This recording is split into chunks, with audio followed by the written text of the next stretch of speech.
So let's begin our journey into your life by asking you this. One of the things that really influenced psychology and the way therapy and all of these things that we do as human beings was living through this pandemic. How did Mm. you get through it, and how did it change the way that you approach your work now? So there are kind of two sides to pandemic because I work as a psychotherapist, so I hear many very traumatic losses. So that part, and I want to honor that there, terrible things happen in people's lives. In terms of my own life, because I had a small baby, so for me, having my husband around and not have to be in the city all the time from like 7 o'clock until 7, that helped enormously. And having him during lunch times. Um, in terms of COVID itself, that is something that impacted me more than I wanted. I sheltered myself as much as possible. But because I had already acquired brain injury, so I needed to be extra careful. And I, despite being vaccinated, it still impacted me in terms of how my brain works. So I didn't like that at all. Yeah, That part yeah, was pushed me again into something more. So when I was so in 2017, I fall ill with bacterial meningitis, and at that time I was already trained therapist. So you know how therapy works. We everything is in mental health, everything is thoughts and emotions, and there is not much. We in trainings we don't take into consideration our bodily health, our brain health. There is not much about that at all. It's a massive surprise, right? We don't talk about inflammation of the brain. We don't talk about any any brain changes. We just talk about thought processes, unconscious. I will come from psychoanalytic perspective, so there is a lot of Freud, how we approach mental health from what's repressed when we actually don't live in that repressed society anymore.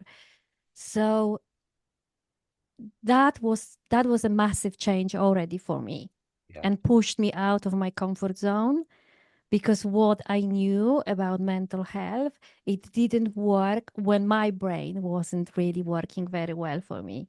yeah. And That's that is something that was the first step when I needed to, when I started to look for other strategies and not only merging different um, psychotherapeutic perspective, but also using a lot of different strategies from mindfulness to regulate my own mental health, to be able to actually serve others and to be present for my family.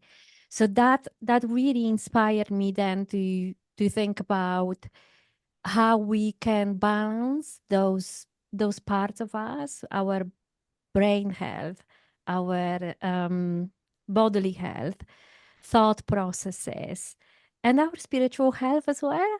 yeah, Because we talked about existentialism just because before we started. So, well, healing is an art, but also I learned to assist people to release something from themselves, a kind of like almost like a healing, um, like being open to healing, but also being present to their own suffering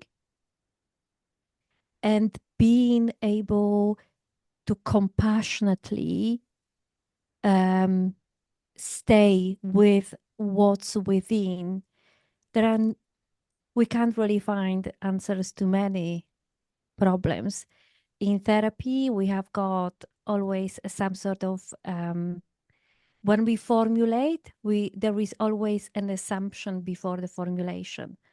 So the assumption would be that problems come from trauma, or problems come from upbringing, or from social structure, or there is always an assumption that helps us then to come with some sort of solution. yeah. But sometimes working just with being present to the suffering and sensing the affect that is there, whatever it is, and then bringing the opposite affect Yeah. that brings healing. It's, for example, if there is an affect of despair or anger or shame, when we are compassionately holding that affect, there is no need for finding solutions, Yeah. but bringing the opposite affect. Almost like when I say affect, affect is almost like a lively vibration. So Yeah. it's not only an emotion. You're coming from a jazz, so Yeah. you know, and you're listening to jazz, and you can almost picture the colors of affect when someone is playing Yeah. music. Yeah. Yeah. That's the beautiful picture behind you. Affect is a bit like that. Yeah. Yeah. Yeah. You have the canvas and you're seeing the colors. You don't need to have a massive story that this comes from your childhood or it comes from whatever. Yeah. Sometimes just being present to what's behind you in the canvas. Yeah. And then the art of healing is to hold the opposite affect, or if there is none, then to hold that space until it appears. And bringing that opposite affect on the inside, whether it's love, compassion, generosity, those beautiful affects, they have got they have got potential to heal on the inside. Yeah. And it's not like a healing of a broken bone, Right. but it's like a healing that brings us peace Hmm. with whatever is happening, that we are not stuck, but we can actually move forward. Yeah. Those affects are so strong that they don't, I wouldn't say that it's just an emotion. It's almost like when you play music, you can be moved by it and you know that the other person is moved as well. Yeah. And we are stronger together in the affect that is between us. Yes. If a therapist can bring that affect into the room, and on top of that, to help you to find it in your own body, Yeah. for example, you know, I can feel it in your back or I can feel it in my stomach, almost like finding a map on the inside of your body and allow you to play that music in the body. So you would say there is a certain music in your arms or different affect in your legs, something else in your gut, something different in your stomach, being present to that, and then finding the holding affect on the inside, whether it's light, compassion, gentleness, surrender, Yeah. generosity, forgiveness, letting go. And being able to stay in that holding affect is really painful. It's literally, I'm not a musician, but when I do it, I very often imagine myself. It's like playing music. Yeah. And this is not like finding an emotion on the inside because emotions are more bodily. Yeah. But affect is like when you're listening to music and that music moves you. And Yeah. you know that it moves other people as well. Yeah. Yeah. Yeah. That's why it can be so powerful because you can find the sounds that are quite disturbing, but you also, because of your will and power, you can find the sounds that are soothing. Yeah. And this way you can regulate your parasympathetic and sympathetic nervous systems That's because interesting. we are somehow so interconnected Yeah. that we can also regulate each other Yeah. because we're mammals. So my brain can regulate your brain and your brain can regulate mine. Or I can regulate with my dog Yeah. or with a hamster. because we can regulate our brains. We can tune in, and we can kind of play together. That's why it's so important that we have got some sort of social security, but not a security that is not with anyone, with someone that we feel safe. So Yeah. that person needs to be a safety place, whether it's a person or a dog, anyone that we find safe, or even a, a nice staying with nature, or staying next to the water, or holding an comfortable blanket. Just something that makes us safe, that regulates us as well. But in a way, people and any live objects, any live animals can bring that, because they are alive. They can Yeah. bring us. They can move us. We can move with nature. We Yeah. can move with water. We can move with trees. We can feel that Yeah. aliveness in them, and that is it regulates our nervous system. So that's what I learned during pandemic, You know what's that interesting? we do we need to balance to actually stay alive, because we can be present to our suffering. We can't change it. For example, I can have a brain injury and I can suffer with that, and it can stay to the end of my life, but I can still regulate. I can be present to my suffering, whatever it is, and I, through my will, can connect with that part of my body that brings life, brings compassion, gentleness, letting go, surrender. Because we are very often we feel like we are just one person and we feel one affect, but we are not like that. We Yeah. are like music. Yeah. There are so many sounds in us, Yeah. and it's really up to us which sound we identify with. So if I identify with a sound called um despair, Yeah. I don't have the life that I used to have. I can have a glass of wine Yeah. with my dinner, and I can just fall into despair, or I can play with my child whenever I want. And I can fall into despair every single time it happens to me, or I can just connect with that part when I'm letting go and I'm compassionate to myself, and I'll use the other parts that can bring the life into me Yeah. and focus on those parts. Yeah. And I still can be joyful, because joy is another sound in my body. Yeah. I still can focus on joy. I don't need to dwell on those losses that I had in my life. Yeah. And the balancing, the older we are, the balancing is more needed to us, because we're losing more and more, Yeah. right? Yeah. So that kind of ability to flow Yeah. with what's played in us, ability to let go, ability to surrender to the life that lives us, Yeah. and ability to let go of ideas of what we wanted to be or how we wanted to live life, and just bringing whatever it is and finding joy in that. And that's an art of living. Yeah. Yeah. It certainly is. So I want to know how this happened. Take me back to your childhood. What was your dream? What did you want to be when you grew up? I probably wanted to be an academic. I just wanted to study and to Yeah. not talk to people at all. Right. It's like, literally, how did that happen? I don't know. It's because I talk to people all the time now.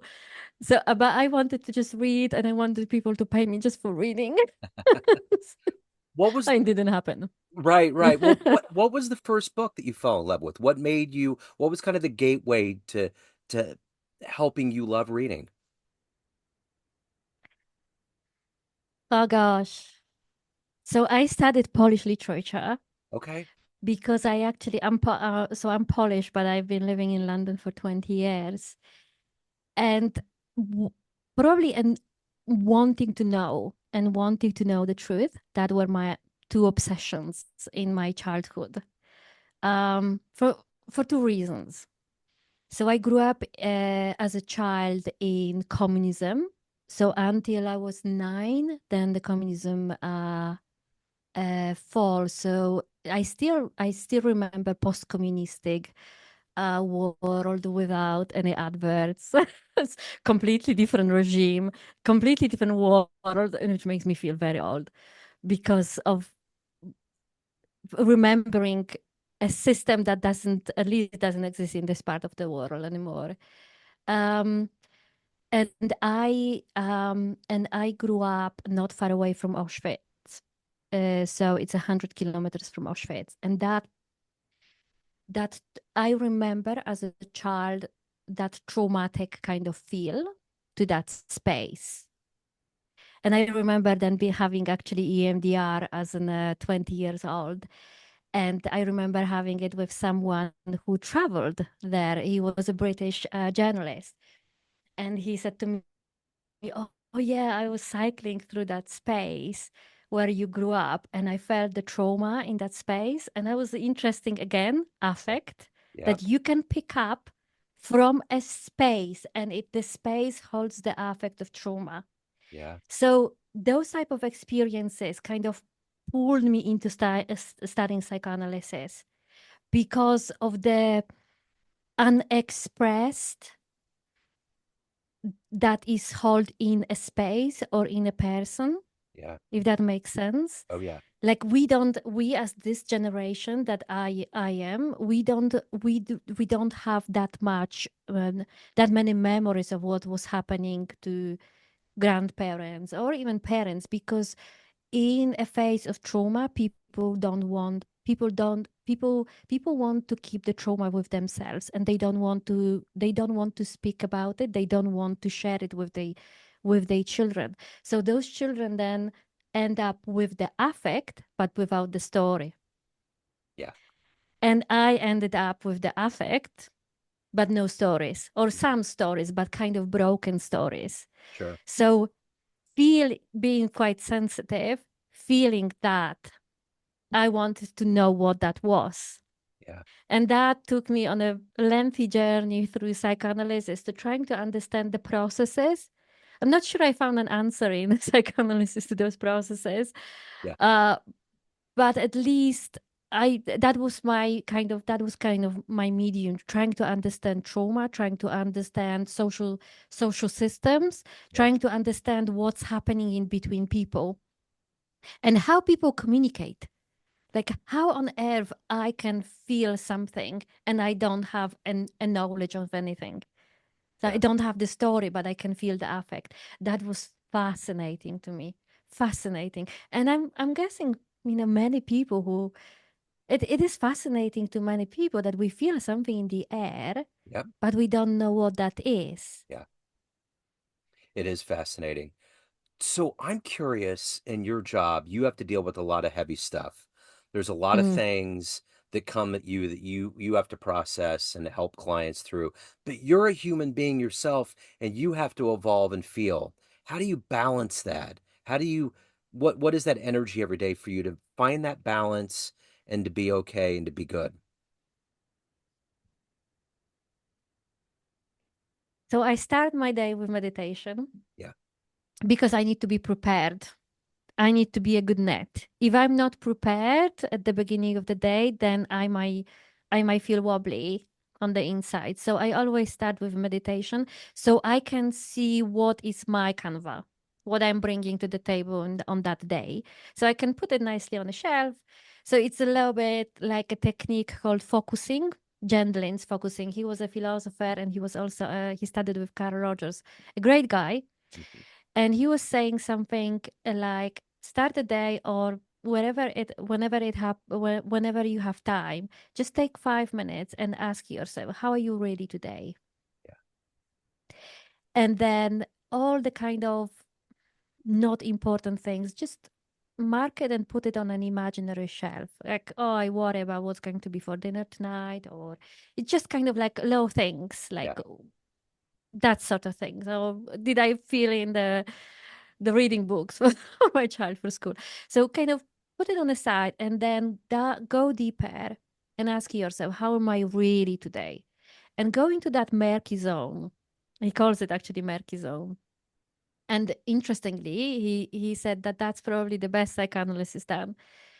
And give it a handle, something, an image or one word that's going to describe what's on the inside. Yeah.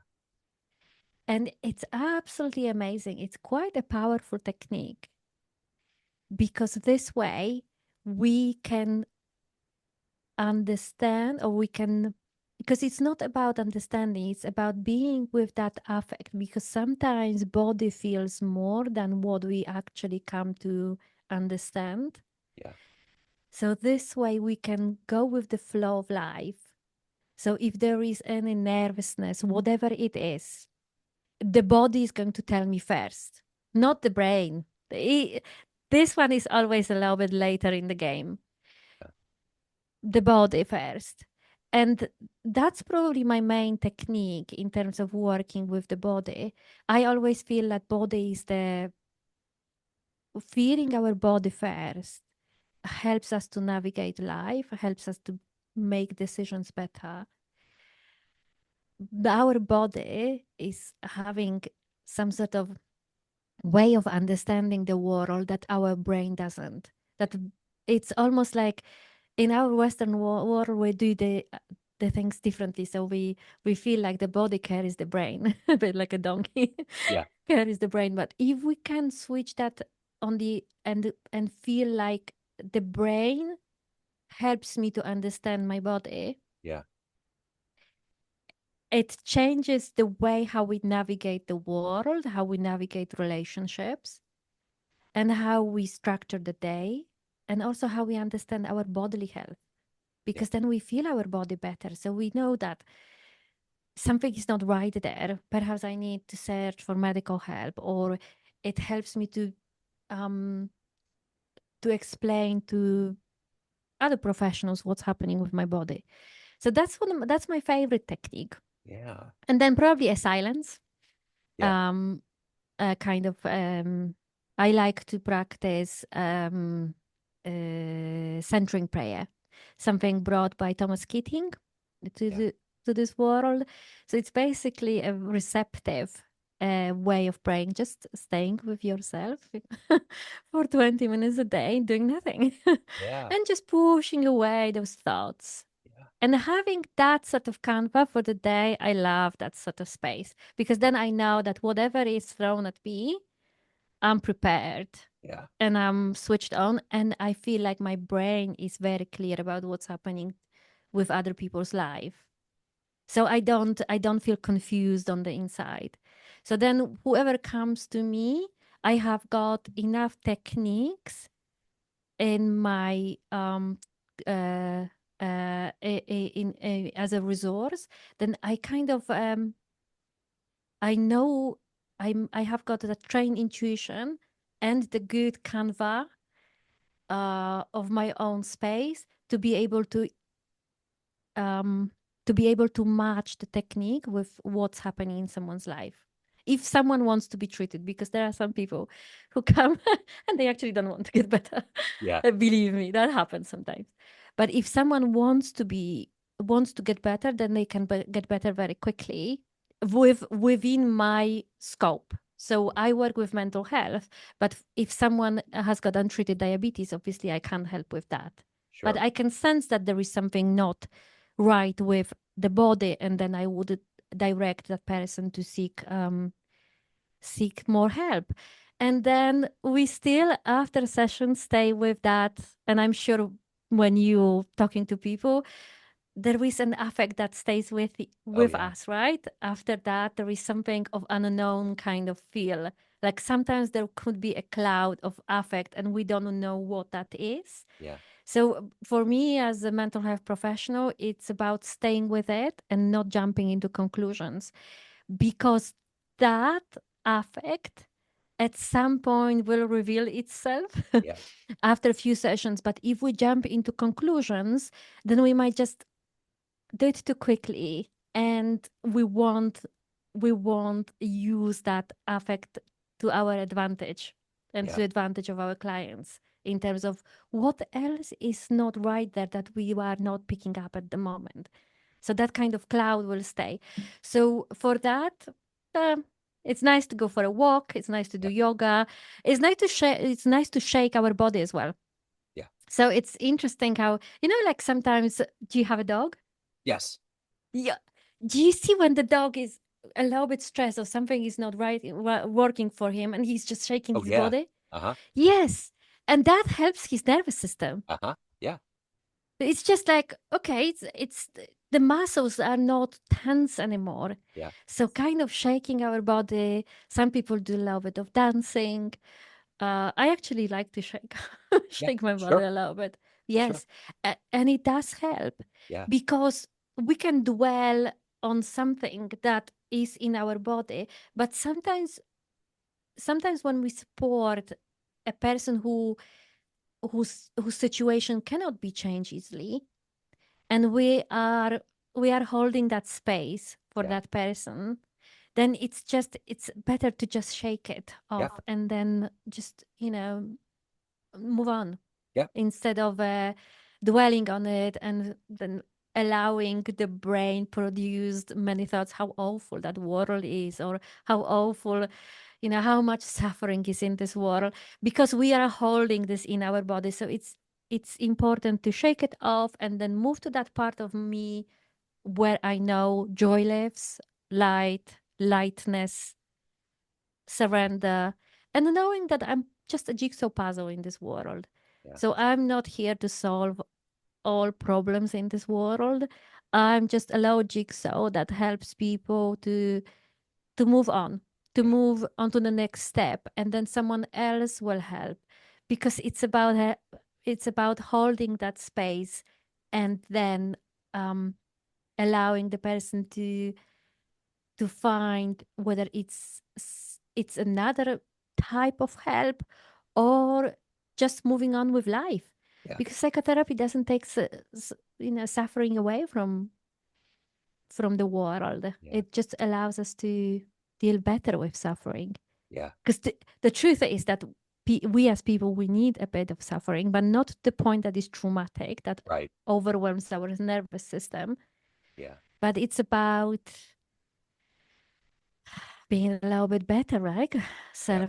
Less selfish, less narcissistic, being able to serve our community, being more able to more loving, being able to be more loving. But that happens to us if we struggle a little bit. Yeah. That's If true. we are too confident and too comfortable, it's we are not developing, and we Yeah. are not becoming more loving and connected, It's very and true. we are not coming together as community as well. So So it's not about being depressed about how bad the world is for me, but it's about understanding what my role is Yeah. in it, if that makes sense. Totally makes sense. So at the end of the day, everyone has a perception of you. Family, friends, clients, everyone around you, that you run the show. What's your perception of you? Who do you think you are? Just a jigsaw. Good It's a answer. jigsaw puzzle. Yeah. Just a jigsaw puzzle. I probably thought about myself that I am a little bit more than that, Right. maybe in my 20s. Yeah. When now in my 40s, I'm definitely a jigsaw puzzle. I totally get that. So of Hmm. all of these things that you've done, accomplished, and evolved into, what are you the proudest of? My child. Yeah. Yeah. Despite the fact that I had bacterial meningitis, 2 years later, and after enormous amount of working through infertility as well, we did manage to conceive, and we have a beautiful son. Yes, and it was the hardest part of my life. Yeah. Despite I can study, I can do absolutely everything, and probably work with the most difficult clients, but having a child was more difficult than anything else. Yeah. And actually, it did it did help with my selfishness. Right. Yeah. Mm. They have a way of If you, tamping those things down. That's for sure. oh gosh, yes. Yeah. It's a big deal. Especially if someone needs a lot of sleep. Uh-huh. Uh-huh. So I want to make sure that we get this in before the door closes on us, the digital door. If anyone wants to reach out, they want to learn more, they want to hire you, any of the good business, where can they go? So the best place is to go to Balance Psych. Okay. It's an app that is on Apple Store, Google Play, and start with that focusing technique that I was just talking about when we are asking ourselves, how are we really today? Yeah. And then if someone wants, then they can dive in into mapping the internal world and feeling the parts. Because if we don't know what's on the inside, then we are much more, I mean, we don't know our potential, Yeah. but also we're quite easily manipulated. Yeah. Because in this world, it seems like everyone else knows what's on the inside of us, Yeah. whether they want to sell us things or whether they or um, whether for other advantage. Yeah. You know, world is what it is. Yeah. So, Mm. real quick before we get out here, I got to know, after doing this for as long as you have, do you have more faith in humanity? How do you feel about humanity? Good. Yeah. For some reason, I feel good. Good. I don't know whether there is something about being a little bit longer alive that it feels like we saw many things already. Um, I just, I think people, I think Buddhists are saying that the world is perfect as it is, and we do need struggle to become more loving. Yeah. I'm sorry to say that because it is a, and I work with trauma, so I know how hard the world can be, Yeah. and still believing in what I've just said, it's probably a lot. Um, but if I didn't believe that, I do also believe that human beings are stronger than we think. Yeah. And we can really overcome, and our brain and body can overcome enormous struggles. Yeah. Yeah. And the spirit is stronger. So if the body is collapsing, people can always collapse onto the light, onto the spirit. Yeah. And I saw that happening when I was ill. I was collapsing onto that space as well. So we know where the body goes, there is always a space we can collapse into, and it's light Yeah. and it's loving and it's freedom. Yeah. Absolutely. This has And been, if I didn't have that, I yeah. probably it would be very difficult to work with trauma. Yeah. But I Absolutely. know that they can, people are saying in trauma world that you cannot go back, you have to go forward. And Yeah. the way forward, someone is almost beyond our body, Yeah. because sometimes the body cannot, if it's very broken, cannot be healed, Yeah. but we still can find that space Yeah. on the inside that helps us shine and be loving and just believe in the journey that it is given to us. What a wonderful thought to go out on. I know we're running out here. We got less than a minute. It was so wonderful to meet you. Thank you for your story. Thank you for the work you're doing. It was a joy. Thanks so much for having me. Thank you. All Thank the you. best. Yes, same to you.